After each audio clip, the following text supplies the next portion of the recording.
हर वर्ग का नागरिक दुखी है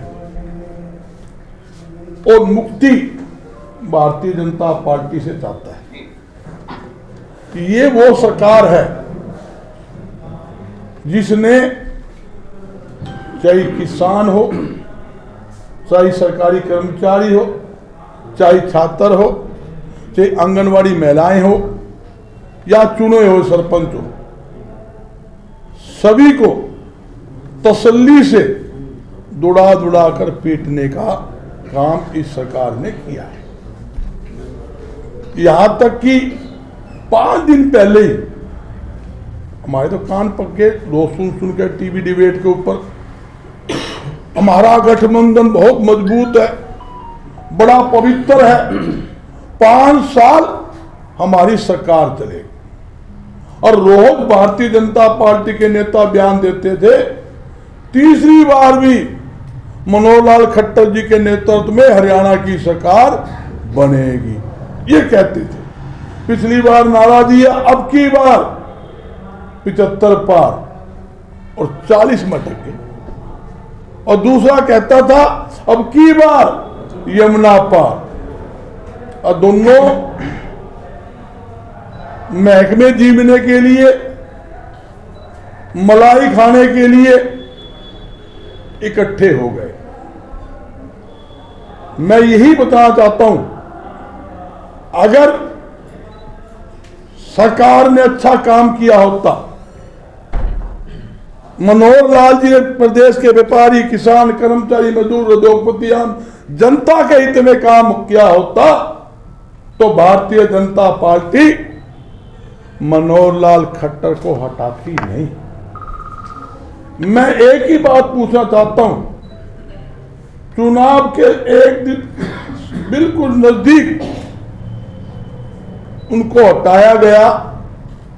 9.5 साल जो प्रदेश की जनता के साथ जाती हुई, किसान शहीद हुए, मंडियां बर्बाद हुई, गरीबों की जेबों के अंदर नए नए टैक्स लगाकर टैक्स के अंदर बढ़ोतरी करके जो डाके डाले गए, गरीबों के मुंह का निवाला छीना गया, वो दिन वापिस आएंगे क्या? भारतीय जनता पार्टी ने जब सर्वे करवाया, पता लगा ग्राउंड पे कुछ नहीं है, धरातल के नीचे जमीन नहीं है और 10 की 10 लोकसभा सीटें हारेंगे और हरियाणा में भारी बहुमत से कांग्रेस की सरकार बनने जा रही है। जब ही आनंद फानन के अंदर तुरंत प्रभाव से मनोहर लाल खट्टर को हटाने का काम किया और जेजेपी को घर बिठाने का काम आपके सामने किया। और जहां तक कि ये तो वो सरकार है, चंदा लाओ काम ले जाओ, चंदा लाओ काम करवाओ। आपने देखा चुनावी फंड के नाम पर आज पूरे देश प्रदेश के अंदर करोड़ों रुपए का जो घोटाला है, देश के अंदर सबसे बड़ा घोटाला ये चुनावी चंदा का है। और यहां तक कि सुप्रीम कोर्ट ने लगातार फटकार पे फटकार उनको दी जा रही है। ये भी आपके सामने है, पूरी जानकारी नहीं दी गई। फिर सुप्रीम कोर्ट ने कहा पूरी जानकारी, पूरे आंकड़े सहित आप पूरी जानकारी दीजिए। ये स्थिति ये चुनावी बांड के अंदर है। देख किस प्रकार आपने देखा, उन कंपनियों को इन्होंने काम दिया जिन कंपनियों के ऊपर इन्होंने ईडी का और सीबीआई का 30 ऐसी कंपनियां हैं जो हमने चयन की है, जिनके ऊपर ईडी और सीबीआई की कार्रवाई की गई। और ईडी की सीबीआई की कार्रवाई करने के बाद तुरंत जब उन्होंने चंदा दिया, सारे साफ बेदाग सब कुछ क्लियर हो गया, क्योंकि उन्होंने सरकारी एजेंसियों का दुरुपयोग करके उनके चूड़ी चढ़ानी थी और माल खाना था। ये पूरा रिकॉर्ड मीडिया के अंदर आ चुका है, किस कंपनी ने कितना कितना पैसा चंदे के रूप में दिया, ये पूरी डिटेल आई हुई है। ये भी आई हुई है चंदा के साथ साथ भी इन कंपनी पर कब कब ईडी की, सीबीआई की चेकिंग हुई, किस प्रकार उनको तंग किया गया, किस प्रकार उनको ब्लैकमेलिंग किया गया और ब्लैकमेलिंग करके उनसे चंदा के नाम से पैसे वसूले गए, ये आपके सामने है। और यहां तक कि ये आयुष्मान योजना के तहत प्राइवेट हॉस्पिटलों के अंदर गरीबों का इलाज होता था, मगर हॉस्पिटलों वालों ने निर्णय ले लिया क्या कि हमारे 300 करोड़ रुपए से ज्यादा पैसा, ओनली हरियाणा की बात कर रहा हूं, ओनली हरियाणा का 300 करोड़ रुपए से ज्यादा का पैसा हमारा बाकी है। उन्होंने आज से आयुष्मान कार्ड वालों का इलाज करना बंद कर दिया। सरकार की जिम्मेदारी बनती है, सरकार हॉस्पिटलों के मालिकों से तालमेल करके बातचीत करके जो भी आउटस्टैंडिंग है उसको क्लियर करे और आयुष्मान के तहत गरीबों का इलाज प्राइवेट हॉस्पिटल में होना चाहिए। और मैं बताना चाहता हूं, यहां तक कि गरीब आदमी आज की महंगाई के अंदर प्राइवेट हॉस्पिटल के अंदर इलाज नहीं करवा सकता, आप समझते हो। और जहां तक कि सरकारी हॉस्पिटल, मैं ये कहूंगा सरकारी हॉस्पिटल तो बुच्चड़ खाना है, मूलभूत सुविधा नाम की सरकारी हॉस्पिटलों में चीज नहीं है। बेड जो है बाद में चले जाओ सड़ते हैं, दवाइयां नहीं है, मूलभूत सुविधा नहीं है, 50% से ज्यादा डॉक्टर में स्टाफ की कमी सरकारी हॉस्पिटल के अंदर है।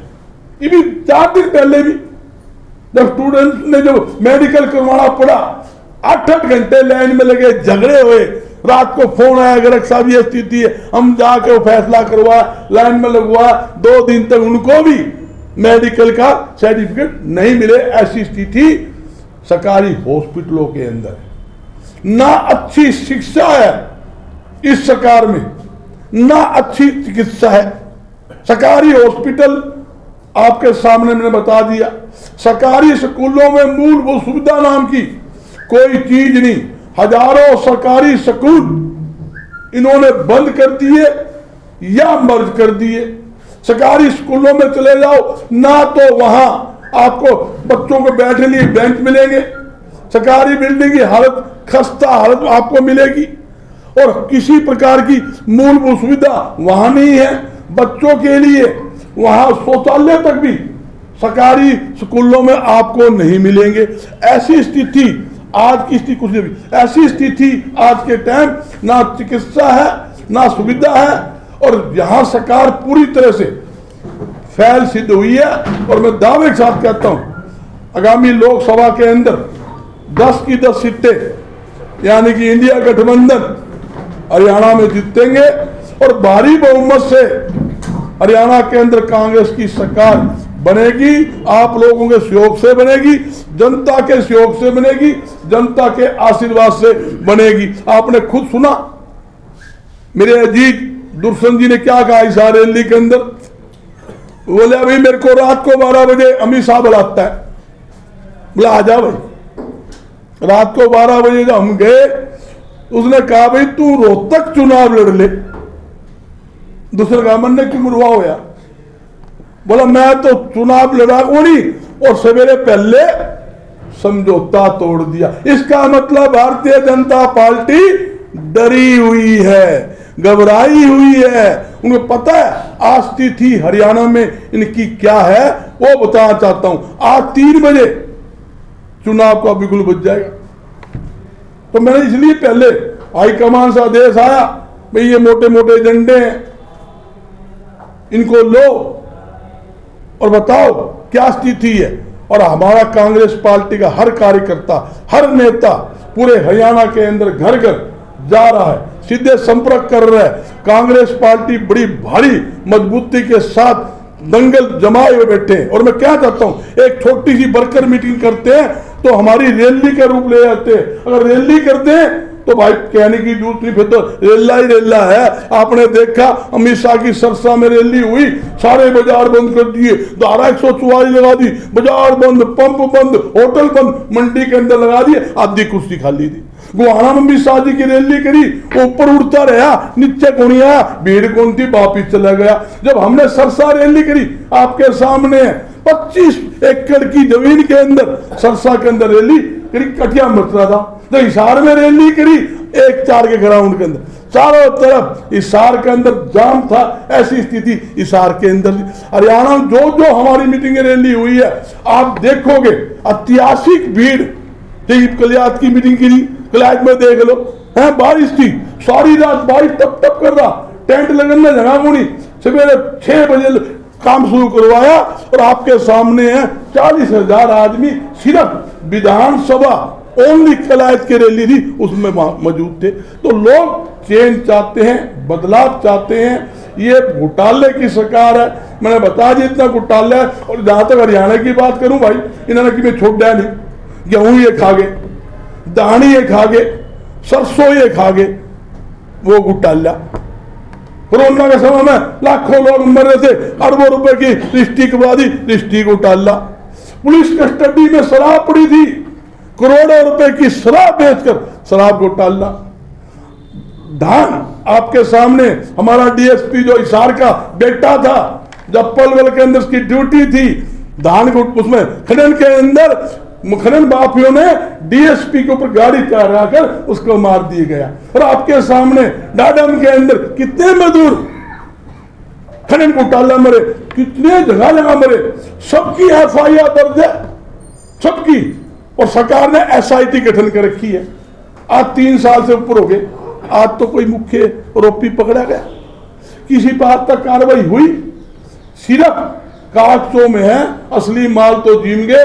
राम कुमार गौतम जी ठीक कह करदा भाई, ये तो जिमन वाली पार्टी है, आधे महकमे तू जिम जा, आधे महकमे तू जिम जा, दोनों मिलकर बंदरबाद करके महकमे जींगे, जनता जाओ भाड़ में। ये स्थिति है, हालात ये है भाई। वो कौशल योजना जो सरकार ने चालू की थी, वो सरकार की लागू तो बाद में होगी, हमारा खट्टर साहब पर लागू होगी।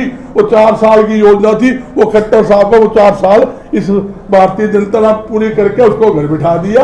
यह स्थिति है।